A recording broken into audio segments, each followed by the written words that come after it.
The book of 1 Corinthians chapter 7. Discussion concerning marriage and celibacy. Now concerning the things whereof ye wrote unto me, it is good for a man not to touch a woman. Nevertheless, to avoid fornication, let every man have his own wife, and let every woman have her own husband. Let the husband render unto the wife due benevolence, and likewise also the wife unto the husband. The wife hath not power of her own body, but the husband, and likewise also the husband hath not power over his own body, but the wife. Defraud ye not one of the other, except it be with consent for a time, that ye may give yourselves to fasting and prayer, and to come together again, that Satan tempt you not for your incontinency. But I speak this by permission, and not of commandment. For I would that all men were even as I myself, but every man hath his proper gift of God, one after this manner, and another after that.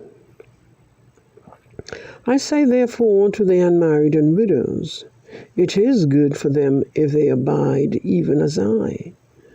But if they cannot contain, let them marry, for it is better to marry than to burn. And unto the married, I command, yet not I, but the Lord, let not the wife depart from her husband, and if she depart, let her remain unmarried, or be reconciled to her husband, and let not the husband put away his wife. But to the rest speak I, not the Lord. If any brother had a wife that believeth not, and she be pleased to dwell with him, let him not put her away. And the woman which hath an husband that believeth not, and if he be pleased to dwell with her, let her not leave him. For the unbelieving husband is sanctified by the wife, and the unbelieving wife is sanctified by the husband. Else were your children unclean, but now are they holy. But if the unbelieving depart, let him depart. A brother or sister is not under bondage in such cases, but God hath called us to peace. For what knowest thou, O wife, whether thou shalt save thy husband? Or how knowest thou, O man, whether thou shalt save thy wife? But as God hath distributed to every man, as the Lord hath called every one, so let him walk. And so I ordain in all churches. Is any man called being circumcised? Let him not become uncircumcised. Is any called in uncircumcision? Let him not be circumcised. Circumcision is nothing, and uncircumcision is nothing, but the keeping of the commands of God. Let every man abide in the same calling wherein he was called. Art thou called, being a servant? Care not for it. But if thou mayest be made free, use it rather. For he that is called in the Lord, being a servant, is the Lord's freeman. Likewise also he that is called being free is Christ's servant. Ye are bought with a price. Be not ye the servants of men. Brethren, let every man, when he is called, therein abide with God. Now concerning virgins I have no command of the Lord, yet I give my judgment, as one that hath obtained mercy of the Lord to be faithful.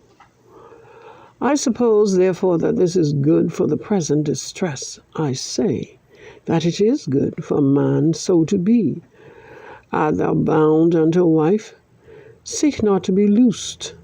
Art thou loosed from a wife? Seek not a wife. But if thou marry, thou hast not sinned, and if a virgin marry, she had not sinned. Nevertheless, such shall have trouble in the flesh, but I spare you. But this I say, brethren, the time is short.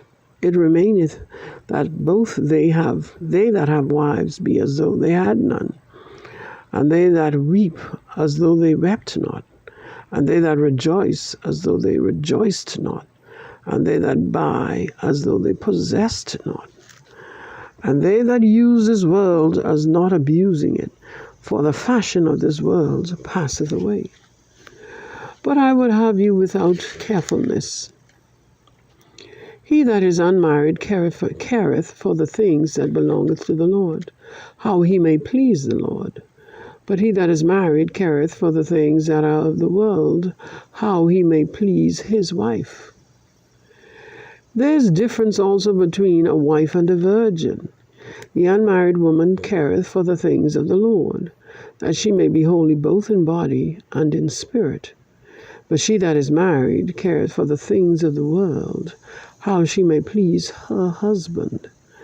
And this I speak for your own profit, not that I may cast a snare upon you, but that which is comely, and that he may attend upon the Lord without distraction.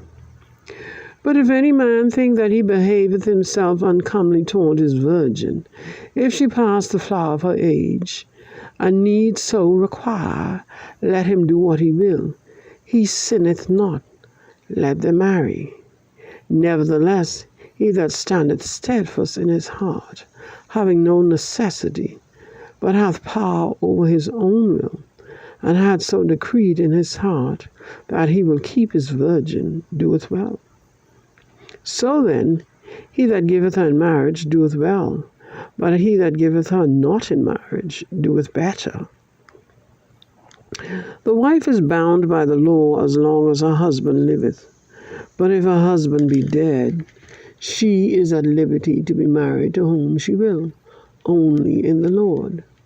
But she is happier if she so abide, after my judgment, and I think also that I have the Spirit of God.